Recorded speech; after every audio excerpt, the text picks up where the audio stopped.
கர்த்தருடைய பரிசுத்த நாமம் மகிமைப்படுவதாக.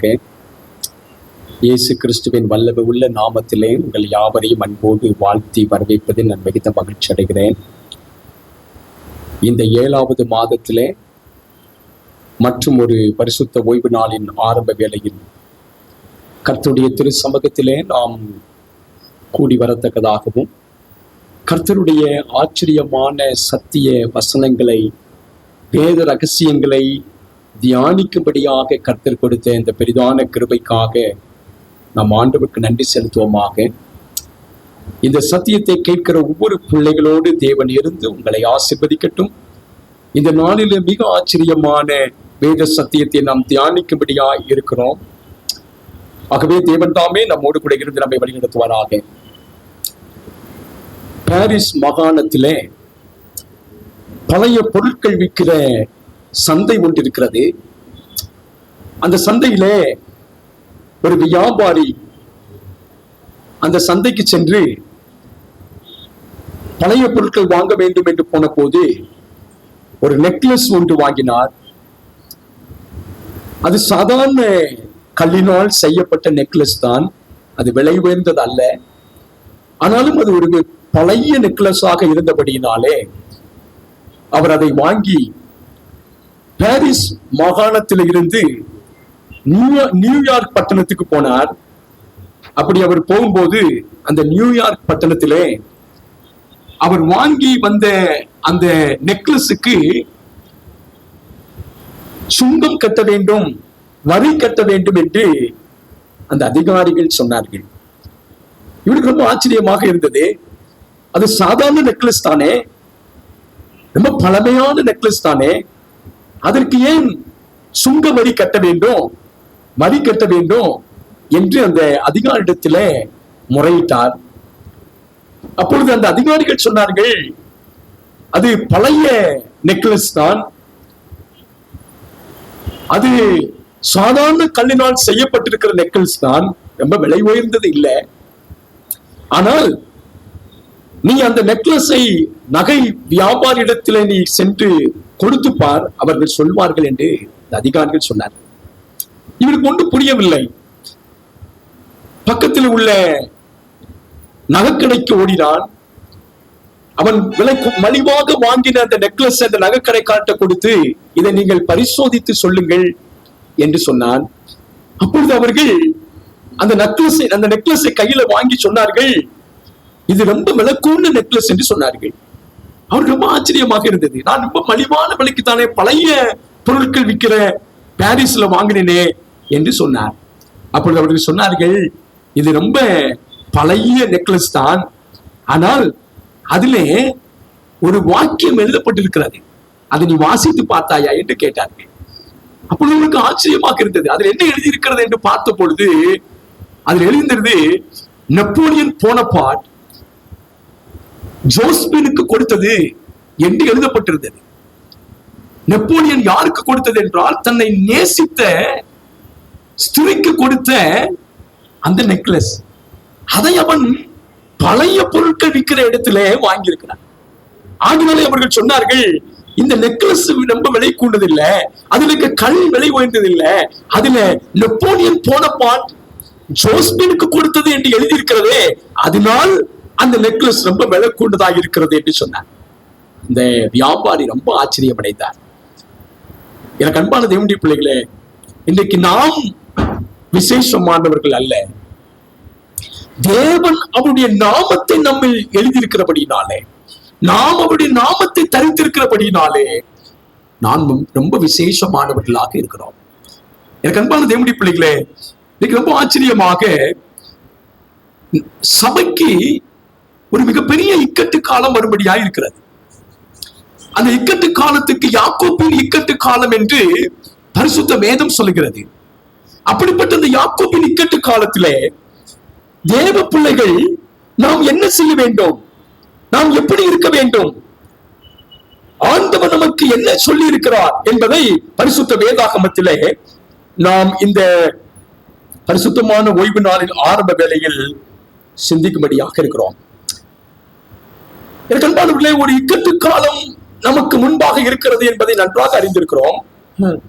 எரேமியா 30வது அதிகாரத்திலே 7வது வசனத்தை நாம் வாசிக்க வேண்டும். ஐயோ ஐயோ, அந்த நாள் பெரியது, அந்த நாள் பெரியது, அதை போல் ஒத்த நாள் இல்லை, அதை போல ஒத்த நாள் இல்லை, அது யாக்கோப்புக்கு இக்கட்டு காலம், அது யாக்கோப்புக்கு இக்கட்டு காலம், ஆனாலும் அவன் அதற்கு நீங்களாகி ரட்சிக்கப்படுவான். இப்போ யாக்கோபு இக்கட்டு காலம் திருச்சபைக்கு இருக்கிறது, மீதமான திருச்சபைக்கு இருக்கிறது. அந்த இக்கட்டு காலத்திற்கு ஆண்டவர் இக்கட்டு காலத்திலே நம்மை நீங்களாக்கி ரட்சிக்க வேண்டுமானால் நாம் என்ன செய்ய வேண்டும்? இன்னைக்கு அதைத்தான் தீர்க்கமாக கர்த்தருடைய சமூகத்தில் நாம் சிந்திக்கும்படியாக இருக்கிறோம். சபைக்கு ஒரு இக்கட்டு காலம் இருக்கிறது, அது யாக்கோபின் இக்கட்டு காலம். அது போல ஒத்த ஒரு பெரிய காலம் இல்ல, பயங்கரமான ஒரு இக்கட்டு காலம் இருக்கிறது திருச்சபைக்கு, மீதமான திருச்சபைக்கு. அந்த இக்கட்டு காலத்திலே தேவன் நம்மை நீங்களாக்கி ரட்சிப்பதற்கு நாம் என்ன செய்ய வேண்டும் என்பதை நாம் இன்னைக்கு ஜெபத்தோடு தியானிக்கும்படியாக இருக்கிறோம். செப்பனியா 1வது அதிகாரத்திலே 15வது வசனத்தில் நாம் இவ்விதமாக வாசிக்கிறோம். அந்த நாள் உக்கிரகத்தின் நாள், அந்த நாள் உக்கிரகத்தின் நாள், அது இக்கட்டும் இடுக்கமுமான நாள். அந்த யாக்கோபின் இக்கட்டு காலம் திருச்சபைக்கு வரும்படியாக இருக்கிறது. அதை குறித்து வேத பக்தர் சொல்லுகிறார், அது இக்கட்டும் இடுக்கமுமான நாள், அது அழியும் பால் கடிப்புமான நாள், அது அழிவும் பால் கடிப்புமான நாள், அது இருளும் அந்தகாரமுமான நாள், அது இருளும் அந்தகாரமுமான நாள், அது மப்பும் அந்தாரமுமான நாள். எவ்வளவு ஆச்சரியமாக அந்த நாளை குறித்து வேதம் சித்தரிக்கிறது என்பதை பாருங்கள். அது அழிவுள்ள நாள், அது பால் கடிப்பு உள்ள நாள், அது இருளும் அந்தகாரமான நாள், அது மப்பும் அந்தாரமான நாள். இந்த ஒரு நாளை திருச்சபை சந்திக்கும்படியா இருக்கிறபடியினாலே அப்படிப்பட்ட அந்த இக்கட்டான காலத்திலே நாம் என்ன செய்ய வேண்டும்? திருச்சபை என்ன செய்ய வேண்டும்? திருச்சபை விசுவாச பிள்ளைகள் என்ன செய்ய வேண்டும்? எனக்கு அன்பான தேவனுடைய பிள்ளைகளே, யாக்கோபு அப்படிப்பட்ட ஒரு இக்கட்டு காலத்துல யாக்கோபு என்ன செய்தார்? யாக்கோபின் தேவன் யாக்கோபு மூலமாக இன்றைக்கு நாம் கற்றுக் கொடுக்கிற சத்தியம் என்ன? சங்கீதம் 107வது சங்கீதத்திலே 19வது வாக்கியத்தை நாம் வாசிப்போம். தங்கள் ஆபத்திலே கர்த்தரை நோக்கி கூப்பிடுகிறார்கள். தங்கள் ஆபத்திலே ஒரு இக்கட்டு காலத்திலே, ஒரு யாக்கோபின் இக்கட்டு காலம் வரும்போது நாம் கர்த்தரை நோக்கி கூப்பிட வேண்டும். கர்த்தரை நோக்கி கூப்பிடுகிறார்கள். அவர்கள் இக்கட்டுகளுக்கு அவர்களை நீங்களாக்கி ரட்சிக்கிறார். அவர்கள் இக்கட்டுகளுக்கு அவர்களை நீங்களாக்கி ரட்சிக்கிறார். நம்முடைய தேவன் நம்மை நமக்கு முன்பாக இருக்கிற யாக்கோபின் இக்கட்டு காலத்திலே திருச்சபைக்கு, மீதமான திருச்சபைக்கு இருக்கிற இக்கட்டு காலத்தில் நம்மை நீங்களாக்கி ரட்சிப்பார். அந்த இக்கட்டு காலத்தில் ஆண்டவருடைய பிள்ளைகளாகி நம்மை அவர் நீங்களாக்கி ரட்சிக்க வேண்டுமானால் நாம் என்ன செய்து கொண்டிருக்க வேண்டும்? நாம் என்ன செய்து கொண்டிருக்க வேண்டும்? யாக்கோபு என்ன செய்தார்? எனக்கு அன்பான தேவனுடைய பிள்ளைகளே, நாம் யாக்கோபை குறித்து பரிசுத்த வேதத்திலே நாம் வாசிக்கும் பொழுது ஆதியாகமம் 32வது அதிகாரத்திலே யாக்கோபு தனக்கு ஒரு இக்கட்டு காலம் வந்த போது, தனக்கு ஒரு ஆபத்து நெருங்கின போது, எனக்கு அன்பானவர்களே, யாக்கோபு 2 காரியத்தை அவன் செய்கிறான். ஒன்று, தன்னுடைய குடும்பத்தை பாதுகாக்கிறான். ஒரு இக்கட்டு காலத்திலே ஒரு தேவ மனுஷன் கர்த்தர் யாக்கோபோடு இருந்தார், நான் உன்னோடு கூட இருக்கிறேன் என்று ஆண்டவர் சொன்னார். ஆனாலும் யாக்கோபு 2 காரியத்தை அவன் ஒரு இக்கட்டு காலத்திலே செய்கிறார். திருச்சபையோடு கர்த்தர் இருக்கிறார், மீதமான திருச்சபையோடு தேவன் இருக்கிறார், சந்தேகமே இல்லை. அவர் வாக்குத்தத்தம் பண்ணி இருக்கிறார். ஆனாலும் இந்த யாக்கோபு என்ன செய்தாங்க என்பதை கவனித்து பாருங்க. ஒன்று, ஒரு இக்கட்டு காலம் வந்த போது, யாக்கோபுக்கு ஒரு இக்கட்டு காலம் வந்த போது, முதலாவது தன்னுடைய குடும்பத்தை அவன் பாதுகாக்கிறான். ஆண்டவருடைய பிள்ளைகள், நமக்கு ஒரு இக்கட்டு காலம் இருக்கிறது என்று சொன்னால் நம்முடைய குடும்பம் எவ்வளவு முக்கியம் என்பதை யாக்கோபு மூலமாக அறிந்து கொள்கிறோம். யாக்கோபு தன் மனைவி, தன் பிள்ளைகளை அவன் எவ்வளவு ஆச்சரியமாக, அவர்கள் அந்த இக்கத்திலே அகப்பட்டு விடக்கூடாது, அவர்கள் அந்த இக்கத்திலே சிக்கி சின்னாபின்னமாய் விடக்கூடாது என்பதற்காக யாக்கோபு முதலாவது தன் குடும்பத்தை பத்திரப்படுத்தி விட்டு, இரண்டாவது ஒரு மிக அற்புதமான ஒரு காரியத்தை யாக்கோபு செய்கிறார். இன்றைக்கு ஆண்டவருடைய பிள்ளைகள், நம்முடைய நம்முடைய குடும்பம் முக்கியம். எப்படி நோவாவின் காலத்திலே ஒரு குடும்பம் முழுவதும் ஆண்டவர் ரட்சித்தாரோ, அது போல ஆண்டவருடைய வருகைக்கு முன்பதாக ஒரு இக்கட்டு காலம் திருச்சபைக்கு இருக்கிறது. அந்த இக்கட்டு காலத்திலே ஆண்டவர் குடும்பத்தை ரட்சிக்க போகிறார். குடும்பம் ரட்சிக்கப்பட போகிறது. ஆகவே யாக்கோபு மூலமாக நாம் தெரிந்து கொள்கிறோம், நம்முடைய குடும்பத்தை நாம் பாதுகாக்க வேண்டும். இரண்டாவது, இந்த யாக்கோபு செய்தது என்னவென்றால், தனக்கு இக்கட்டு வருகிறது என்று நன்றாக அறிந்த போது, என்ன இக்கட்டு? தன் கூட பிறந்த சகோதரன் யாக்கோபுக்கு எதிராக வருகிறான். 400 பேரோடு வருகிறான். அவன் எதற்காக வருகிறான்? எதற்காக யாக்கோபை மேற்கொள்ள வருகிறான் என்றால், இன்றைக்கு அதைத்தான் நாம் சிந்திக்கும்படியாக இருக்கிறோம். ஒரு திருச்சபை, ஒரு மீதமான திருச்சபைக்கு ஏன் இந்த உலகம் நமக்கு எதிராக இருக்கிறது? ஏன் திருச்சபைக்கு எதிராக உலகம் வருகிறது? என் அன்பான தேவனுடைய பிள்ளைகளே, இக்கட்டு காலம் திருச்சபைக்கு இருக்கிறது, மீதமான திருச்சபைக்கு இருக்கிறது. ஏன் அந்த இக்கட்டு காலம் வருகிறது? எதற்காக இக்கட்டு காலம் வருகிறது? அந்த இக்கட்டு காலத்தில் தேவ பிள்ளைகள் என்ன செய்ய வேண்டும்? எனக்கு அன்பானவர்களே, நாம் பரிசுத்த வேதாகமத்திலே ஆதியாகமம் 32வது அதிகாரத்திலே யாக்கோபு 2வது செய்த காரியம் ரொம்ப ஆச்சரியமானது. தன்னுடைய சொந்த சகோதரன் அவனுக்கு எதிராக வருகிறான் என்று அறிந்த போது அவன் பயந்து, எனக்கு அன்பான நல்லா கவனிங்க, யாக்கோபோடு தேவன் இருந்தார், நிச்சயமாக இருந்தார். நீ போகிற இடத்திலெல்லாம் நான் உன் கூட இருக்கிறேன் என்று வாக்குத்தத்தம் பண்ணி இருக்கிறார். திருச்சபைக்கும் ஆண்டவர் வாக்குத்தத்தம் பண்ணி இருக்கிறார். ஆனால் திருச்சபை அப்படிப்பட்ட வாக்குத்தத்தத்தை பெற்ற சபையாக இருந்தாலும் நாம் என்ன செய்ய வேண்டும்? யாக்கோபு என்ன செய்தார்? தன்னுடைய சகோதரனுக்கு அவன் செய்தது என்ன என்பதை நாம் வாசிக்க வேண்டும். ஆதியாகமம் 32வது அதிகாரம் 6வது வசனத்தை வாசிப்போம். அந்த ஆட்கள் யாக்கோபினிடத்துக்கு திரும்பி வந்து, நாங்கள் உம்முடைய சகோதரனாகிய ஏசாவினிடத்துக்கு போய் வந்தோம். அவரும் 400 பேரோட உம்மை எதிர்கொள்ள வருகிறார் என்றார்கள். 400 பேரோடு எதிர்கொள்ள வருகிறார். எதற்காக ஏசா 400 பேரோட யாக்கோபை எதிர்கொள்ள வருகிறார்? ஏற்கனவே யாக்கோபு ஏசாவை ஏமாற்றி இருக்கிறான். தன் தகப்பனையும் ஏமாற்றி ஆசீர்வாதத்தையும் வாங்கிவிட்டான். இப்பொழுது அதெல்லாம் கடந்த காலமாயிருக்கிறது. இப்போது யாக்கோபுக்கு எதிராக ஏன் ஏசா வர வேண்டும்? எனக்கு அன்பான தேவனுடைய பிள்ளைகளே, நாம் இந்த நாளிலே மிக ஆச்சரியமாக யாக்கோபு பெற்றுக்கொண்ட ஆசீர்வாதம் ஒரு பக்கம் இருக்க, எனக்கு அன்பானவர்களே, ஏசா யாக்கோபுக்கு எதிராக வந்த போது யாக்கோபு பயந்து என்ன செய்கிறார்? அடுத்த வசனத்தை வாசி, 32:13 பாருங்கள். அன்று ராத்திரி அவன் அங்கே தங்கி தன் கைக்கு உதவினவைகளிலே சகோதரனாகிய ஏசாவுக்கு வெகுமானமாக. இப்போ யாக்கோபு ரொம்ப ஞானமாய் ஒரு காரியத்தை செய்கிறார். இதைத்தான் இயேசு கிறிஸ்துவும் செய்ய வேண்டும் என்று நமக்கு புதிய ஏற்பாட்டிலே சொல்லி இருக்கிறார். அவன் என்ன செய்கிறான் என்பதை பாருங்கள். தன் கைக்கு உதவி பெற்றவைகளிலே தன் சகோதரனாகிய ஏசாவுக்கு வெகுமானமாக தன்னிடத்தில் இருந்த சிறந்த, நல்ல கவனிங்க எனக்கு அன்பானவர்களே, தன் சகோதரன் எதுக்காக எதிராக இருக்கிறான் என்று அவன் நன்றாக அறிந்ததினாலே அவன் கையில எதெல்லாம் ரொம்ப விசேஷமா இருக்குதோ அதையெல்லாம் தன் ஏசாவுக்கு, சகோதரனாகி ஏசாவுக்கு வெகுமானமாக அதை அவன் அனுப்புகிறான். எதெல்லாம் அனுப்புகிறான் பாருங்கள். 32:14 வாசிப்போம். 200 வெள்ளாடுகளையும் 20 வெள்ளாட்டு கடாக்களையும் 200 செம்மறி ஆடுகளையும் 20 ஆட்டுக்கடாக்களையும். எவ்வளவு ரகரகமாக தன் சகோதரனாகிய ஏசாவுக்கு வெகுமானமாக அவன் கோபம் தணிவதற்காக, ஏசாவினுடைய கோபம் தணிய வேண்டும் முதலாவது. 2வது, ஏசா அறிய வேண்டும், யாக்கோபு சும்மா ஒண்ணு வரல, ஒரு பெரிய திரளான ஆசீர்வாதத்தோட வருகிறான்.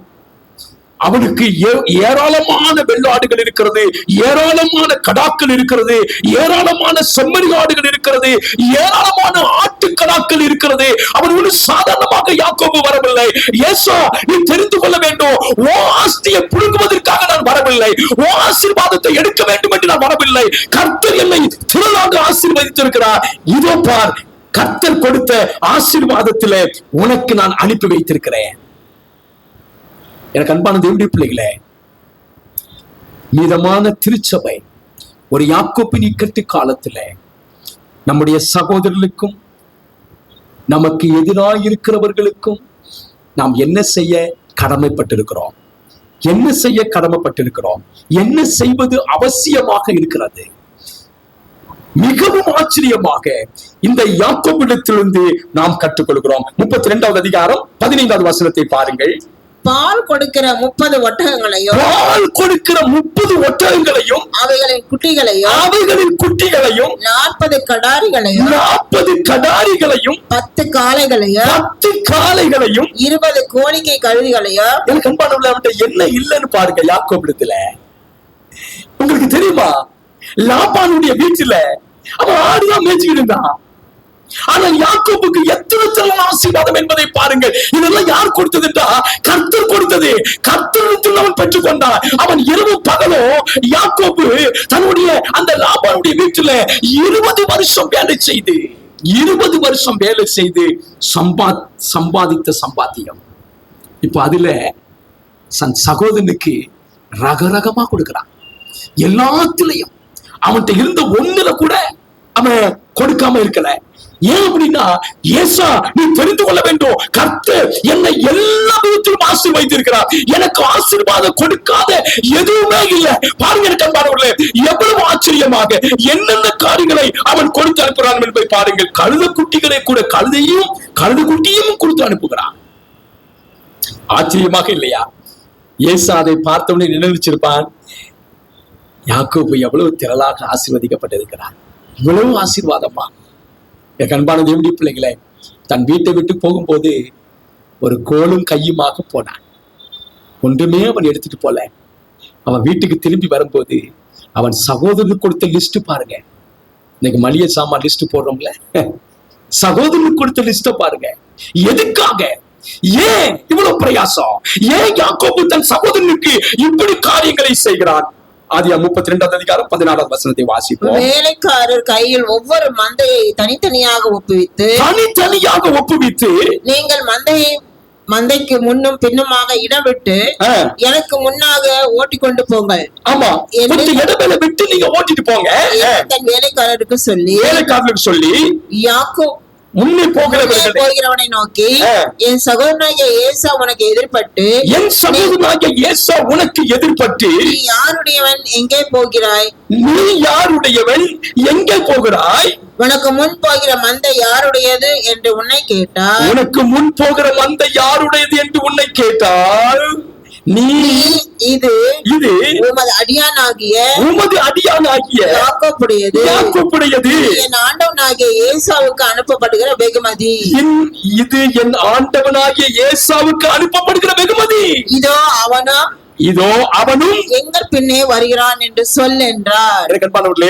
அவன் கொடுத்த ஒவ்வொரு காரியத்திலும், அவன் கொடுத்த கடாவா இருந்தாலும் சரி, ஒட்டகமா இருந்தாலும் சரி, ஒவ்வொன்றையும் தனித்தனியாக பிரித்து ஒவ்வொன்றும் அவனுக்கு முன்பாக போக செய்து, ஏசா கேட்கும் போது இது யாருடையது கேட்கும் போது இது யாக்கோபு ஏசா என் ஆண்டவன் ஏசாவுக்கு கொடுத்தது. ஆச்சரியமாக இல்லையா பிரியமான தேவனுடைய பிள்ளைகளே? எப்படி யாக்கோபுக்கு இவ்வளவு மனசு வந்தது? இவ்வளவு காரியம் யாக்கோபு கொடுப்பதற்கு காரணம் என்ன? ஒன்று நீங்கள் தெரிந்து கொள்ள வேண்டும். இந்த உலகமும் இந்த உலகத்தின் காரியங்கள் நமக்கு அதிக பட்டுதலாக இருக்கும் என்று சொன்னால், நாம் நம்முடைய சிநேகிதர்களை நாம் சம்பாதிக்க முடியாது. நிச்சயமாக நாம் அறிந்திருக்க வேண்டும். எனக்கு அன்பான தேவனுடைய பிள்ளைகளே, இந்த மீதமான சபை ஒரு யாக்கோபு இக்கட்டு காலத்தில் நிலைத்திருக்க வேண்டுமானால், மீட்கப்பட வேண்டுமானால், தன் சகோதரன் ஏசா கோபமாக வருகிறான், எதிராக வருகிறான் என்று யாக்கோபு அறிந்து கொண்டவுடனே, யாக்கோபு என்னென்ன காரியங்கள், என்னென்ன விதத்தில, எவ்வளவு அருமையாக தன் சகோதரனுக்கு கொடுப்பதிலே அவன் கவனமாக இருக்கிறான் என்பதை நீங்கள் கவனித்து பாருங்கள். இதைத்தான் ஆண்டவராய் இயேசு கிறிஸ்து, எனக்கு அன்பானவர்களே, அவர் பரிசுத்த வேதாகமத்திலே இந்த இக்கட்டு காலத்திலே சபை என்ன செய்ய வேண்டும் என்று சொல்லும் போது, எனக்கு அன்பானவர்களே, இயேசு கிறிஸ்து லூக்காவின் சுவிசேஷத்திலே மிக அற்புதமாக சொல்லுகிறார். லூக்காவின் சுவிசேஷம் 16வது அதிகாரத்திலே, எனக்கு அன்பானவர்களே, ஆண்டவருடைய பிள்ளைகள் இப்படிப்பட்ட ஒரு இக்கட்டான காலத்திலே நாம் எவ்வளவு ஞானமாக செயல்பட வேண்டும். இந்த உலகத்தின் பிள்ளைகள் எவ்வளவு ஞானமாக இருக்கிறார்கள், ஆண்டவருடைய பிள்ளைகளாகிய நாம் எவ்வளவு ஞானமாய் இருக்க வேண்டும் என்று சொல்லுகிறார். லூக்காவின் சுவிசேஷம் 16வது அதிகாரத்திலே இயேசு கிறிஸ்து சொன்னதை நாம் இப்பொழுது சிந்திக்கும்படியாக இருக்கிறோம். நாம் யாக்கோபு அவன் செய்ததை நாம் வேதத்தில் வாசித்தோம். யாக்கோபுக்கு ஒரு இக்கட்டு காலம் வந்த போது அவன் என்ன செய்தான் என்பதை நாம் பரிசுத்த வேதத்தில் வாசித்தோம். அவன் எதற்காக தன்னிடத்தில் இருந்த மிக விசேஷமானத, மிக அருமையானதை தன்னுடைய சகோதரன் ஏசாவுக்கு கொடுத்தான் என்பதை நாம் சற்று சிந்தித்தோம். இப்பொழுது எனக்கு அன்பானவர்களே, இந்த மீதமான திருச்சபை இந்த இக்கட்டு காலத்திலே, இந்த கடைசி காலத்திலே நம்முடைய திருச்சபை ஆண்டவர் ஏற்படுத்திய நோக்கம் என்ன? நாம் என்ன செய்து கொண்டிருக்க வேண்டும்? நாம் எதை செய்து கொண்டிருக்கிறோம்? எனக்கு அன்பான லூக்காவின் சுவிசேஷம் 16வது அதிகாரத்திலே 9வது வசனத்தை வாசிப்போம். நான் உங்களுக்கு சொல்லுகிறேன், நீங்கள் வாழும்போது உங்களை நித்தியமான வீடுகளிலே ஏற்றுக்கொள்வார் உண்டாகும்படி அநீதியான உலக பொருளால் உங்களுக்கு சிநேகிதரை சம்பாதியுங்கள். எனக்கு ரொம்ப ஆச்சரியம். அநீதியான உலக பொருளால் ஆண்டவராய் இயேசு கிறிஸ்து சொல்லுகிறார், அநீதியான உலக பொருளால் உங்களுக்கு சிநேகிதர்களை சம்பாதியுங்கள். கண்பானவர்களே, நமக்கு பகைவர் இருக்கிறார்கள் என்றால், நமக்கு எதிராளிகள் இருக்கிறார்கள் என்றால், அவர்களை நாம் சிநேகிதர்களாக சம்பாதிக்க வேண்டுமானால் நமக்கு என்ன இருக்க வேண்டும்? அநீதியான உலக பொருள் இருக்க வேண்டும். இப்ப கேள்வி, நம்முடைய தேவன் நீதி உள்ள தேவன், நம்முடைய தேவனுடைய ஆதாரமே நீதி நியாயம். அவர் எப்படி அநீதியான உலக பொருளால ஒரு சபை, ஒரு மீதமான சபையில் இருக்கிற விசுவாச பிள்ளைகள் அநீதியான உலக பொருளால சிநேகிதர்களை சம்பாதிக்க வேண்டும் என்று சொல்ல முடியும்? ஆச்சரியமாக இருக்கிறது. என் அன்பான தேவனுடைய பிள்ளைகளே, நாம் பரிசுத்த வேதத்திலே சபைக்கு ஒரு இக்கட்டு காலம் வருகிறது. சபையில் உள்ளது எல்லாம், நல்லா கவனிங்க, சபையில் இருக்கிறது எல்லாம் அநீதியான உலக பொருள். நாம் இந்த உலகத்தில் இருக்கிறோம். இந்த உலகத்தில் உள்ள எல்லாமே அது அநீதியானது. நமக்கு நீதியானது, நமக்கு சொந்தமானது, நமக்கென்று இந்த பூமியில ஒன்றுமில்லை. ஆகினாலே இந்த உலகத்தில் ஆண்டவர் நாம் இருக்கும் வரைக்கும் நம்மை ஆசீர்வதிப்பதற்காக, நாம் சந்தோஷமாக இருப்பதற்காக, நாம் மற்றவர்களுக்கு உதவி செய்வதற்காக, மற்றவர்களை சிநேகிதர்களாக்க வேண்டும் என்பதற்காக ஆண்டவர் இவ்வளவு திரளான ஆசீர்வாதங்களை நமக்கு கொடுத்திருக்கிறார். எனக்கு அன்பான தேவனுடைய பிள்ளைகளே, நீங்கள் அறிந்து கொள்ள வேண்டும், யாக்கோபை ஆண்டவர் அவ்வளவு திரளாக ஆசீர்வதித்து காரணம் தெரியுமா? தன் சகோதரனுக்கு ஒரு ஏற்ற சமயத்தில் கொடுக்கிறதுக்காக, சிநேகிதரை சம்பாதிக்கிறதுக்காக. அப்படியானால் அநீதியான உலக பொருள் சபையில் என்ன இருக்கிறது? சபையில் இருக்கிற மீதமான விசுவாச பிள்ளையிடத்தில் இருக்கிற அநீதியான உலக பொருள் என்ன? 16வது அதிகாரம், லூக்கா 16வது அதிகாரம் 9வது வசனத்தை வாசிப்போம். நான் உங்களுக்கு சொல்லுகிறேன், நீங்கள் மாளும்போது உங்களை நித்தியமான வீடுகளிலே ஏற்றுக்கொள்வார் உண்டாகும்படி அநீதியான உலக பொருளால் உங்களுக்கு சிநேகிதரை சம்பாதியுங்கள். இயேசு கிறிஸ்து சொன்ன அற்புதமான வாக்கியத்தை நாம் அங்கே வாசிக்கிறோம். கர்த்தர் நீதி உள்ள தேவன் எப்படி அநீதியான உலக பொருளை கொண்டு நீங்கள் சிநேகிதர்களை சம்பாதிக்க வேண்டும் என்று சொல்ல முடியும்? எனக்கு அன்புள்ளே, எப்படி நாம் சிநேகிதர்களை சம்பாதிப்பது? நமக்கு எதிராக இருக்கிற சிநேகிதர்களை, எதிராக இருக்கிறவர்கள் நாம் எப்படி சிநேகிதர்கள் ஆக்கிக் கொள்வது என்றால், ஆண்டவராக இயேசு கிறிஸ்து சொல்லுகிறார், அநீதியான உலக பொருளாலே சிநேகிதர். கர்த்தர் எவ்வளவு நீதி உள்ளவருடன் பாருங்கள். எனக்கு ரொம்ப ஆச்சரியம். ஆண்டவர் அவர் நீதி உள்ள தேவன், கர்த்தர் நீதி உள்ளவராக இருக்கிறார். வேதம் செப்பனியா 3வது அதிகாரம் 5வது வசனத்தில் வாசிக்கிறோம். ரோமர் 14வது அதிகாரம் 7வது வசனத்தை வாசிக்கும். கர்த்தருடைய ராஜ்யம் நீதியும் நியாயமும் உள்ள ராஜ்யம். அவர் நீதி நியாயம் உள்ளவர். கர்த்தருடைய ராஜ்யமும் எப்படிப்பட்ட ராஜ்யம் என்றால் நீதி உள்ள ராஜ்யம். ரோமர் 14வது அதிகாரம் 17வது வசனத்தை வாசிக்கிறோம். தேவனுடைய ராஜ்யம் புசிப்பும் குடிப்பும் அல்ல. தேவனுடைய ராஜ்யம் புசிப்பும் குடிப்பும் அல்ல. அது நீதியும் சமாதானமும், பரிசுத்த ஆவியினால் உண்டாகும் சந்தோஷமாய் இருக்கிறது. அவருடைய ராஜ்யமும் நீதி, அவருடைய கற்பனையும் நீதி. ஆண்டவர் நம்ம கொடுத்திருக்கிற அவருடைய பிரமாணம், அவர் நம்ம கொடுத்திருக்கிற கற்பனை நாம் கடைபிடிக்க வேண்டிய கற்பனையும் நீதி உள்ளது. சங்கீதம் 119வது சங்கீதம் 172வது வாக்கியத்தை வாசிப்போம். கற்பனைகள் எல்லாம் நீதி உள்ளவைகள், உமது கற்பனைகளை எல்லாம் நீதி உள்ளவைகள், எல்லாம் ஒன்று விடாம ஆண்டவர் கொடுத்த கற்பனை எல்லாம் நீதி உள்ளவைகள் என்று நாம் வேதத்திலே வாசிக்கிறோம். கர்த்தருடைய மார்க்கம் என்ன? இந்த கடைசி காலத்துல இருக்கிற திருச்சபை மார்க்கம், அவரை தெரிந்து கொண்ட பிள்ளைகள் இருக்கிறார்களே, ஒரு ஜன கூட்டம் இருக்கிறார்களே, அவர்கள் யார் என்றால் 2 பேதுரு 2வது அதிகாரம் 21வது வசனத்தை நாம் வாசிப்போம். அவர்கள் நீதியின் மார்க்கத்தை அறிந்த பின்பு, அவர்கள் நீதியின் மார்க்கம், நம்முடைய மார்க்கமே நீதியின் மார்க்கம். அவர் நீதி உள்ளவன், அவருடைய ராஜ்யம் நீதி உள்ளது. எனக்கு அன்பானவர்களே, அவர் நீதி உள்ள தேவன்.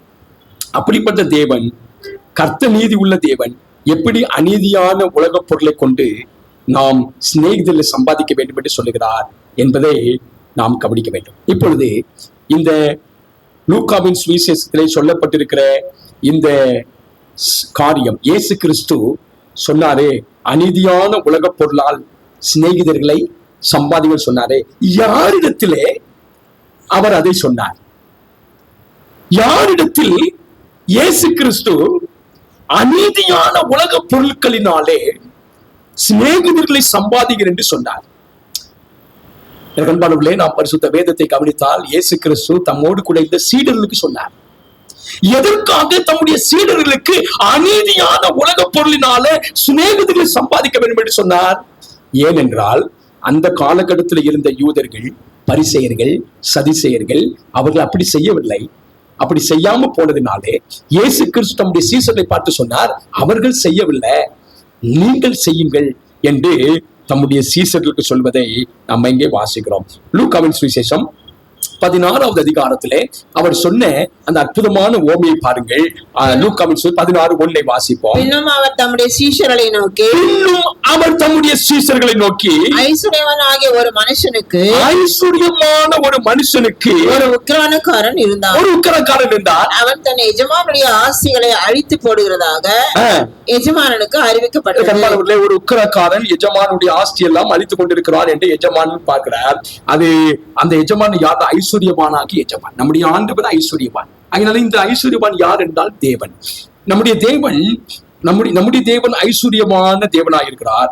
நாம் அவருடைய உக்கிரக்காரர்களாக இருக்கிறோம், அவருடைய வேலைக்காரர்களாக இருக்கிறோம். அவர் நமக்கு எஜமானாக இருக்கிறார். அவர் நம்மை திரளாக ஆசீர்வதிக்கும் போது, அவர் நமக்கு வேண்டிய நன்மைகளையும் ஆசீர்வாதங்களையும் நமக்கு கொடுக்கும் போது, எனக்கு அன்பானவர்களே, இந்த உக்கிரக்காரன் என்ன செய்தான் என்றால் ஆஸ்திகளை அழித்துக் கொண்டிருக்கிறான் என்று எஜமானுக்கு தெரிகிறது. அப்போ அந்த எஜமான் என்ன செய்கிறான் என்று சொன்னால் 2வது வசனத்தை வாசிப்போம். அப்பொழுது எஜமான் அவனை வரவழைத்து, உன்னை குறித்து நான் இப்படி கேள்விப்படுகிறது என்ன? இப்படி கேள்விப்படுகிறது, சொத்தெல்லாம் அநியாயமா நீ செலவு பண்றது என்ன என்று கேட்கிறார். உன் உக்கிரான கணக்கை ஒப்புவி, இனி நீ உக்கிரானக்காரனாய் இருக்க கூடாது என்றார். இப்ப அவன் உக்கிரானக்கார வேலையை விட்டு போனா அவன் என்ன நினைக்கிறான்னா, நான் இனி என்ன வேலை செய்வேன்? அவன் என்ன சொல்றான் பாருங்க. அப்பொழுது உக்கிரக்காரன் என்ன சொல்றான்? 16:3. அப்பொழுது உக்கிரானக்காரன், நான் என்ன செய்வேன்? என் எஜமான் உக்கிரான விசாரிப்பிலிருந்து என்னை தள்ளி போடுகிறானே. கொத்துகிறதுக்கு எனக்கு பலன் இல்லை. இறக்கவும் வெட்கப்படுகிறேன். பிச்சை எடுக்கவும் எனக்கு வெட்கமா இருக்கு. நான் என்ன செய்வேன்? அப்போ இந்த அநீதியான ஊழியக்காரன் என்ன செய்யறான்னா, அந்த எஜமான மெச்சு கொள்ளும்படியாக ஒரு காரியத்தை செய்கிறான். அவன் என்ன செய்கிறான் என்பதை பாருங்கள். 16வது அதிகாரம் 4வது வசனம். உக்கிரான விசாரிப்பை விட்டு நான் தள்ளப்படும் போது என்னை தங்கள் வீடுகளில் ஏற்றுக்கொள்வார் உண்டாகும்படி செய்ய வேண்டியது. அவர்கள் எல்லாரும் என்னை ஏற்றுக்கொள்ளும்படியாக என்ன செய்யணும்? எனக்கு சிநேகிதர்களை சம்பாதிக்கணும். சிநேகிதர் சம்பாதிக்கிறதுக்கு என்ன செய்யணும்? வாசிங்க. இது என்ன எனக்கு தெரிய வந்தது என்று தனக்குள்ளே சொல்லிக்கொண்டு, நான் செய்ய வேண்டியது என்ன என்று எனக்கு தெரிய வந்தது. யாக்கோபுக்கு தெரிய வந்ததா? தன் சகோதரன் கோபமாக வருகிறான் என்று அறிந்த போது அவன் என்ன செய்ய தெரிய வந்ததா? இப்போ இந்த உக்கிரக்காரனுக்கு என்ன தெரியுது அப்படின்னா, அவனுக்கு ஒரு காரியம் தெரியுது. என்ன தெரியுது? லூக்கா 16:5 வாசிப்போம். என் எஜமானிடத்தில் கடன்பட்டவர்களை ஒவ்வொருவராக வரவழைத்து முதலாவது வந்தவனை நோக்கி நீ என் எஜமானிடத்தில் பட்ட கடன் எவ்வளவு என்றான். இப்ப எனக்கு ரொம்ப ஆச்சரியம் என்னன்னா, அந்த உக்கிரக்காரன் கண்டிப்பா தெரியும். இவன் எவ்வளவு கடன் வாங்கியிருக்கிறான்னு தெரியும். ஆனாலும் இந்த உக்கிரக்காரன் கேட்கிறா, எவ்வளவு கடன் என்று கேட்கிறான். எவ்வளவு கடன் பட்டிருக்கிறாய் என்று கேட்கிறான். என்ன சொல்லப்படுகிறது? லூக்கா 16 அவன் 100 குடம் எண்ணெய் என்றான். அவன் 100 குடம் எண்ணெய் என்றான். அப்பொழுது உக்கிரானக்காரன் அவனை நோக்கி நீ உன் சீட்டை வாங்கி உட்கார்ந்து 50 என்று சீக்கிரமாய் எழுது என்றான். இன்னும் அதிகமாக இந்த எஜமானனுக்கு, இந்த செல்வந்தனுக்கு நஷ்டத்தை உண்டு பண்ண. எதுக்காகனா, எனக்கு தேவை சிநேகிதர்களை சம்பாதித்துக் கொள்ள வேண்டும். எனக்கு தேவை சிநேகிதர்கள். எனக்கு அன்பான தேவனுடைய பிள்ளைகளே, இப்பொழுது கடன் பட்டிருக்கிற எல்லாரையும் அவன் அழைத்து, எனக்கு அன்பானவர்களே, உங்கள் வாழ்க்கையில் நீங்கள் அறிந்து கொள்ள வேண்டும். உங்களிடத்தில் யாரெல்லாம் கடன் பட்டிருக்கிறார்களோ அவர்கள் எல்லாரையும் நீங்கள் அழைக்க வேண்டுமானால் அவர்களுக்கு என்ன செய்ய வேண்டும் என்று கர்த்தர் சொல்லிக் கொடுக்கிறார். நீங்க என்ன செய்யணும்னா, அவங்களுக்கு எவ்வளவு கடன் பட்டிருக்காங்களோ அந்த கடனை போக்குவதற்கு என்ன செய்ய வேண்டும்? எனக்கு அன்பான தேவனுடைய பிள்ளைகளை, யாக்கோபா தான் செய்தான். யாக்கோபுக்கு தெரியுது, நான் அண்ணனை ஏமாத்தி சொத்தை வாங்கிட்டு போனேன், அப்பாவை ஏமாத்தி ஆசீர்வாதம் வாங்கிட்டு போனேன், வீட்டை விட்டு போயிருக்கிறேன். இப்போ என் சகோதரனுக்கு எதிராக வருகிறான், என் சகோதரனுக்கு நான் கடன் பட்டிருக்கிறேன், எவ்வளவு கடன் கொடுக்க வேண்டும்? என் அன்பான தேவனுடைய பிள்ளைகளே, இன்னைக்கு நீங்களும் நானும் அறிந்து கொள்ள வேண்டிய மிக அற்புதமான சத்தியம், நம்மோடு கூட இருக்கிறவர்கள் நாம் அவர்களை சிநேகிதராக்கி கொள்ள வேண்டுமானால் நாம் எவ்வளவு இழந்திருக்கிறோம் என்பதல்ல, நாம் இந்த அநீதியான உலக பொருளை எவ்வளவு இழந்திருக்கிறோம் என்பதில்லை, நாம் எவ்வளவு நம்முடைய சகோதரர்களை சம்பாதித்திருக்கிறோம் என்பதுதான் மிக மிக அவசியமாக இருக்கிறது. எனக்கு அன்பானது எப்படி பிள்ளைகளை, இந்த கடைசி காலத்துல, ஒரு யாக்கோபின் இக்கட்டு காலத்துல வாழ்கிற ஆண்டவருடைய பிள்ளைகள் நாம் அறிந்து கொள்ள வேண்டியது என்னவென்றால், நாம் எவ்வளவு நம்முடைய சிநேகிதர்களை நாம் சம்பாதித்திருக்கிறோம். இந்த வேலைக்காரன், இந்த உக்ரானக்காரன் எவ்வளவு ஞானமாய், எனக்கு அன்பானவர்களே, இப்போ அவனுக்கு தெரியுது எஜமான் எப்படியும் என்ன செஞ்சுவாரு, வேலை இல்லாம ஆக்கிடுவாரு. இப்ப நான் என்ன செய்யணும்னா, நான் வேலை இல்லாம ஆக்கிட்டாரு, நான் வேலையை விட்டு போயிட்டேன்னா இந்த ஜனங்கள் என்ன ஏற்றுக்கொள்ள வேண்டும், இந்த ஜனங்களுக்கு உதவி செய்ய வேண்டும். அப்படியெல்லாம் என்ன செய்யணும் அப்படின்னா, அவங்களுடைய கடனை எல்லாம் தீர்க்க வேண்டும், அப்படி கடனை எல்லாம் முடிக்க வேண்டும். ஆகவே அதையெல்லாம் வாங்கி, எனக்கு அன்பானவர்களே, இதை பார்த்த அந்த ஐஸ்வர்யவான் எஜமான் அந்த உக்கிரானக்காரனை பார்த்து ரொம்ப மெச்சிக் கொள்கிறான். இந்த உலகத்தில் இருக்கிற இந்த விதமான உக்கிரானக்காரன் இவ்வளவு ஞானமா புத்தியா செய்திருக்கிறானே, ஏன் ஒளியின் பிள்ளைகள் நாம் அப்படி செய்வதில்லை? இன்றைக்கு எனக்கு அன்பான தேவனுடைய பிள்ளைகளே, நம்முடைய சபை செய்ய வேண்டியது என்ன? இந்த ஒரு இக்கட்டு காலத்துல, ஒரு ஆபத்து காலத்துல, ஒரு நெருக்கடியான காலத்துல நாம் செய்ய வேண்டியது என்ன? நாம் என்ன செய்ய வேண்டும் என்பதை கர்த்தர் நமக்கு கற்றுக் கொடுக்கிறார். அன்பானவர்களே, இந்த உலகத்தில் ஆண்டவர் நமக்கு கொடுத்திருக்கிற நேரம், தாளந்து, பணம், செல்வம், இது எல்லாம் ஆண்டவர் கொடுத்தது. எனக்கு அன்பானவர்களே, அது இந்த உலக பொருள். இந்த உலகத்தை நாம் விட்டு போக வேண்டியதாக இருக்கிறது. நாம் ஒரு சில வசனங்களை நான் வேகமாக வாசித்து நான் முடிக்க விரும்புகிறேன். எனக்கு தேவனுடைய பிள்ளைகளே, மிக ஆச்சரியமாக 1 தீமோத்தேயு 6வது அதிகாரம் 7வது வசனத்தை நாம் வாசிப்போம். 1 தீமோத்தேயு 6. நாம் ஒன்று கொண்டு வந்ததும் இல்லை, இதிலிருந்து நாம் ஒன்று கொண்டு போவதும் இல்லை என்பது நிச்சயம். உலகத்தில் நாம் ஒன்றும் கொண்டு வந்ததும் இல்லை. யாக்கோபு வெறுமையாக போனான். அவனுக்கு தெரியுது, நான் ஒன்றும் கொண்டு வந்ததில்லை, நான் ஒன்று கொண்டு போவதும் இல்லை. எனக்கு அன்பான தேவனுடைய பிள்ளைகளே, நாம் என்ன செய்ய வேண்டும்? இந்த உலகத்தில் நாம் இருக்கிற வரைக்கும் சிநேகிதர்களை, நண்பர்களை, உறவுகளை நாம் சம்பாதித்துக் கொள்ள வேண்டும். இன்னைக்கு எனக்கு அன்பான தேவனுடைய பிள்ளைகளே, உறவுகள் பிளவுபடுவதற்கு காரணம் என்ன தெரியுமா? பணம், ஆஸ்தி, சொத்து, செல்வம். இதனால குடும்பங்கள் பிரிகிறது. எனக்கு அன்பான விட்டு கொடுக்கிற மனம் இல்லை, கொடுக்கிற தன்மை இல்லை. எனக்கு அன்பானவர்களே, அதனால் எனக்கு அன்பானவர்களே, நாம் என்ன செய்யணும் என்று சொன்னால், விரோதங்களையும் வைராக்கியங்களையும் பிரச்சனைகளையும் அதிகரித்துக் கொண்டே இருக்கிறோம். இந்த உலக பொருள் நாம் எடுத்துக்கொண்டு போவது இல்லை. நம்முடைய சிநேகிதர்களை தான், நண்பர்களை தான் நம்ம பரலோகத்துல பார்க்க போகிறோம். அப்படியானால் இந்த உலக காரியங்களுக்காக நாம் ஏன் அவ்வளவு பிரயாசப்படுகிறோம்? அதுக்காக நாம் ஏன் அவ்வளவு பயங்கரமான காரியங்கள் எல்லாம் நாம் செய்வதற்கு முயற்சி எடுக்கிறோம்? ரொம்ப ஆச்சரியமாக இருக்கு. ஆண்டவருடைய பிள்ளைகளுக்கு அறிந்து கொள்ள வேண்டும் பிரியமா. அதுவும் மீதமான திருச்சபையில் கர்த்தருடைய பிள்ளைகள் ஆண்டவர் கொடுத்திருக்கிற ஆசீர்வாதம் என்பதை நாம் நினைக்க வேண்டும். அது இந்த உலக காரியம் என்று நினைக்க வேண்டும்.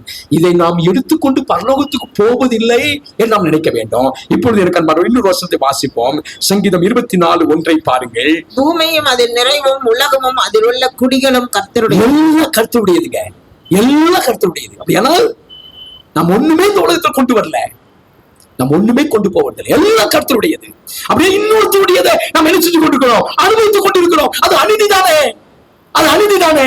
கர்த்தருடையதை நாம் அனுபவிக்கும் போது, ஆண்டவர் கொடுக்கிற ஆசீர்வாதத்தை நம்ம அனுபவிக்கும் போது அது நமக்கு அநீதிதானே? அதனால நம்ம அநீதியுள்ள ஊழியக்காரன் தான். இந்த உலகத்தின் பொருள் எல்லாம் நமக்கு அநீதியாக கொடுக்கப்படுது. நாம் கொண்டு வரலங்க. நாம் கொண்டு வராத எதுவும் நமக்கு சொந்தமானது இல்லை. ஆமென். அப்படிப்பட்ட நம்ம கொண்டு வராத, நமக்கு சொந்தமில்லாத காரியத்தை நம்ம சேர்த்து வைத்துக் கொண்டு நாம் எதை அணைத்துக் கொள்ள வேண்டுமோ, எதை நாம் சேர்த்துக் கொள்ளணுமோ, நம்முடைய சிநேகிதர்களை, நண்பர்களை, உறவுகளை சேர்த்துக் கொள்ள வேண்டுமோ அதை நாம் சேர்த்துக் கொள்ளாமல் இன்றைக்கு பணத்தையும் செல்வத்தையும், எனக்கு அன்பானவர்களே, அதை யாரு கொண்டு போறாங்க தெரியல, அது யாருக்காக செய்யப்படுதுன்னு தெரியல, அதை கொடுக்கிறதுக்கு மனதில்லை, அதை கொடுத்து அந்த நண்பர்களை, உறவுகளை சம்பாதிப்பதற்கு நமக்கு மனதில்லை. அதுவும் இந்த கடைசி காலத்துல அன்பான தேவனுடைய பிள்ளைகளே, எப்படிப்பட்ட ஒரு வாழ்க்கை என்றால் நீங்கள் அறிந்து கொள்ள ஒவ்வொருடைய வாழ்க்கையும் தான் சொல்லிக் கொண்டிருக்கிறேன். எவ்வளவு சுருட்டணுமோ, எவ்வளவு சம்பாதிக்கணுமோ சம்பாதிக்கிறதா பாக்குறோம் இல்லையாமா? பூமியின் அது நிறைவும் உலகமும் அதில் உள்ள குடிகளும் கர்த்தருடையது. நாம் அநீதியான ஊழியக்காரங்க, உக்கரானக்காரன். ஆண்டவருக்கு சொந்தமானதை நான் அனுபவிச்சு கொண்டிருக்கிறேன். நான் என்ன செய்ய வேண்டும்? சிநேகிதர்களை, நண்பர்களை, உறவுகளை சம்பாதிக்க வேண்டும். மத்தேயு சுவிசேஷம் 10வது அதிகாரம் 42வது வசனத்தை வாசிப்போம். சீஷன் என்னும் நாமத்தின் நிமித்தம் இந்த சிறியரில் ஒருவனுக்கு ஒரு கலசம் தண்ணீர் மாத்திரம் குடிக்க கொடுக்கிறவனோ பலனை அடையாமற் போகான் என்று. ஒரு கலசம் தண்ணீரை கொடுத்தாலே பலன்தா? தண்ணிங்க அது கூட கர்த்தர் கொடுத்தது இல்லையா? ஒரு கலச தண்ணீர் கொடுத்தாலே பலன் அப்படின்னா, இது கொஞ்சம் யோசிச்சு பாருங்க. நம்முடைய வாழ்க்கையில நாம் என்னத்தை கற்றுக்கொண்டிருக்கிறோம்? நாம் என்னத்துக்காக ஒரு கிறிஸ்தவனாக இருக்கிறோம்? என்னத்துக்காக இந்த மீதமான திருச்சபையில இருக்கிறோம்? எனக்கு அன்பான தேவனுடைய பிள்ளைகளே, முன்ன காலத்துல எல்லாம் நம்ம சபையில எத்தனை பிள்ளைகளை படிக்க வைப்பாங்க தெரியுமா? எத்தனை ஏழை பிள்ளைகளுக்கு படிப்பு கொடுப்பாங்க தெரியுமா? எனக்கு ரொம்ப ஆச்சரியமா இருக்குங்க. ஆனா இப்ப எல்லாம் குறைந்து விட்டது. ஏன் தெரியுமா?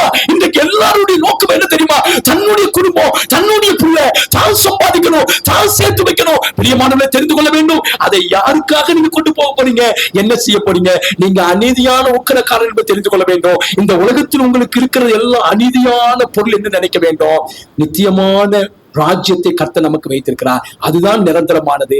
அதை நாம் பற்றி கொள்ள வேண்டும். அதன் மேல் நோக்கமாக இருக்க வேண்டும். அதற்காக சிநேகிதர்களை நாம் சம்பாதிக்க வேண்டும். அதைத்தான் நம் பரிசுத்த வேதத்திலே வாசி 1 தீமோத்தேயு 6வது அதிகாரம் 18வது வசனத்தை வாசிப்போம். நன்மை செய்யவும் நற்கிரியைகளில் ஐஸ்வர்யவான்களாகவும் தாராளமாய் கொடுக்கிறவர்களோ உதார குணம் உள்ளவர்களுமாய் இருக்கவும். எப்படி பவுலர் சொல்றாரு பாருங்க. தாராளமாய் உதாரணமாய் கொடுக்கிற பிள்ளைகளாக நாம் இருக்க வேண்டும். யாக்கோபு ஒரு இக்கட்டு காலத்துல என்ன செய்தான் என்பதை நாம் அறிந்திருந்தோம். இந்த இக்கட்டு காலம் திருச்சபைக்கு ஒரு இக்கட்டு காலம் வருகிறது. நாம் என்ன செய்கிறவர்களாக இருக்கிறோம்? 1 தீமோத்தேயு 6வது அதிகாரம் 19வது வசனத்தையும் நாம் சேர்த்து வாசிப்போம். நித்திய ஜீவனை பற்றிக்கொள்ளும்படி வருங்காலத்திற்காக தங்களுக்கு நல்ல ஆதாரத்தை பொக்கிஷமாக வைக்கவும் அவர்களுக்கு கட்டளையிடு. எது பொக்கிஷம்? நல்ல ஆதாரமான பொக்கிஷம் என்ன? நாம் அதைத்தான் முன்பதாக வாசித்தோம். நன்மை செய்யவும் தாராளமாய் கொடுக்கிறவர்கள், உதாரண குணம் உள்ளவர்கள். எனக்கு அன்பானவர்களே, அந்த ராஜ்யத்தை பொக்கிஷத்தை சேர்த்து வைக்கிறார்கள். அதைத்தான் ஆண்டவராய் இயேசு கிறிஸ்து சொல்லுகிறார், இந்த பூமியில் நமக்கு பொக்கிஷம் வேண்டாம், அது கல்லர்கள் கண்ணமிடுவார்கள், அது துருப்பிடிக்கும், பரலோகத்தில் உங்கள் பொக்கிஷத்தை சேர்த்து வையுங்கள். எனக்கு அன்பான தேவனுடைய 2 கொரிந்தியர் 8வது அதிகாரம் 9வது வசனத்தை வாசிப்போம். நம்முடைய கர்த்தராகிய இயேசு கிறிஸ்துவின் கிருபையை அறிந்திருக்கிறீர்களே, நம்முடைய கர்த்தராகிய இயேசு கிறிஸ்துவின் கிருபையை அறிந்திருக்கிறீர்களே, அவர் ஐஸ்வர்யம் உள்ளவராய் இருந்தோம், அவர் ஐஸ்வர்யம் உள்ளவராய் இருந்தோம், நீங்கள் அவருடைய தரித்திரத்தினாலே ஐஸ்வர்யவான்களாகும்படிக்கு உங்கள் நிமித்தம் தரித்திரரானார். அவருடைய சிந்தையை பாருங்க எனக்கு அன்பானவர்களே. இயேசு கிறிஸ்து ஐஸ்வர்யவானாக இருந்து அவர் தன்னைத்தானே தாழ்த்தினார். இன்னைக்கு ஆண்டவருடைய பிள்ளைகள், நாம் எவ்வளவு ஐஸ்வர்யவான்களாக கர்த்தர் நம்மை மாற்றினாலும் ஐஸ்வர்யவான்கள் ஆக்கினாலும் நாம் அறிய வேண்டும், அதெல்லாம் அநீதியான உலகப் பொருள், அநீதியான உலகப் பொருள். திருச்சபைக்கு ஆண்டவர் கொடுக்கிற செல்வம், ஆஸ்தி எல்லாம் அது அநீதி பிரியமான, அதை நாம் எடுத்துக்கொண்டு போக போவதில்லை. ஆத்துமாக்களை நாம் கொண்டு போக போகிறோம். அநீதியான உலகப் பொருளை பற்றி ஆண்டவராய் இயேசு கிறிஸ்து சொல்லுகிறார், இந்த அநீதியான உலகப் பொருளை பற்றி நீங்கள் உண்மையாயிராவிட்டால் யார் உங்களை நம்பி உங்களிடத்தில் மெய்யான பொருளை ஒப்புவிப்ப? மெய்யான பொருள் பரலோகம். அநீதியான பொருள் இந்த பூமியில இருக்கக்கூடியதெல்லாம் அநீதியான பொருள். இந்த அநீதியான உலக பொருளை பற்றி நீங்கள் உண்மையாகிறாவிட்டால், லூக்காவின் சுவிசேஷம் 16வது அதிகாரம் 11வது வசனத்திலே அதே அதிகாரத்திலே வாசிக்கிறோம். அநீதியான உலக பொருட்களை பற்றி நீங்கள் உண்மையாயிராவிட்டால் யார் உங்களை நம்பி உங்களிடத்தில் மெய்யான பொருளை ஒப்புவிப்பார்கள்? மெய்யான பொருள், பரலோக ராஜ்யம் எப்படி நமக்கு கிடைக்கும்? அதே 12வது வசனத்தை வாசிப்போம். வேறொருடைய காரியத்தில் நீங்கள் உண்மையை உள்ளவர்களாய் இராவிட்டால், உலகத்தில் நமக்கு கிடைத்திருக்கிறதெல்லாம் வேறுடைய காரியங்க, கர்த்தருடைய காரியம். ஆண்டவர் தான் ஐஸ்வர்யவான். அவர் நமக்கு ஆசீர்வாதங்களையும் ஐஸ்வர்யத்தையும் நன்மையையும் ஆரோக்கியத்தையும் பலனையும் நேரத்தையும் நல்ல தாளந்துகளையும் வரங்களையும் அவர் நமக்கு கொடுத்து கொண்டே இருக்கிறார். அந்த ஐஸ்வர்யவான் அவர். அது வேறொருடைய காரியம். அதில் நீங்க உண்மையாகிடாவிட்டால் உங்களுக்கு யாதொன்றையும் சொந்தமாக கொடுப்பவர் யார்? அந்த பரலோகத்தின் ஆசீர்வாதங்கள் எப்படி நாம் சொந்தமாக பெற்றுக்கொள்ள முடியும்? இன்றைக்கு எனக்கு அன்பான தேவனுடைய பிள்ளைகளை, மிக ஆச்சரியமான காரியத்தை நாம் சிந்திக்கும்படியாக தேவன் உதவி செய்தார். நிச்சயமாக இந்த உலகத்தில் இருக்கிற எல்லாம் அநீதி, எல்லாம் கர்த்தருடையது, அது நம்முடையது அல்ல. அதை ஆண்டவர் கொஞ்ச காலம் நமக்கு கொடுத்திருக்கிறார். அதை குறித்து நாம் சந்தோஷப்பட வேண்டியதில்லை. நாம் நித்தியமா அவரோடு கூட இருக்க போறோம் என்பதை சந்தோஷப்படுங்கள். இந்த உலகத்தில் நமக்கு கொடுத்திருக்கிற ஆசீர்வாத நன்மைகளையும் நாம் சிநேகிதர்களை சம்பாதிப்பதற்காக, நண்பர்களை சம்பாதிப்பதற்காக, உறவுகளை சம்பாதிப்பதற்காக நாம் என்ன செய்து கொண்டிருக்கிறோம்? இந்த மீதமான திருச்சபை என்ன செய்து கொண்டிருக்கிறது? கர்த்தருடைய சமூகத்திலே நாம் இன்றைக்கு நாம் தியானிக்கிற இந்த சத்தியம் உங்க வாழ்க்கையில பிரயோஜனமாக இருக்கட்டும். கர்த்தர் தாமே நம்மோடு கூட இருந்து நம்மை ஆசீர்வதித்து வழிநடத்துவாராக. ஆமென். இந்த நல்ல செய்தியை கேட்ட கர்த்தருடைய பிள்ளைகளுக்காக நான் ஆண்டவரை ஸ்தோத்திரிக்கிறேன். கர்த்தர் நம்மோடு கூட பேசினார் என்பதில் எந்த விதமான சந்தேகம் இல்லை. நாம் யாவரும் கர்த்தருடைய சமூகத்தில் எழுப்பி நின்று ஒரே ஒரு பாடலை, ஒரு கவியை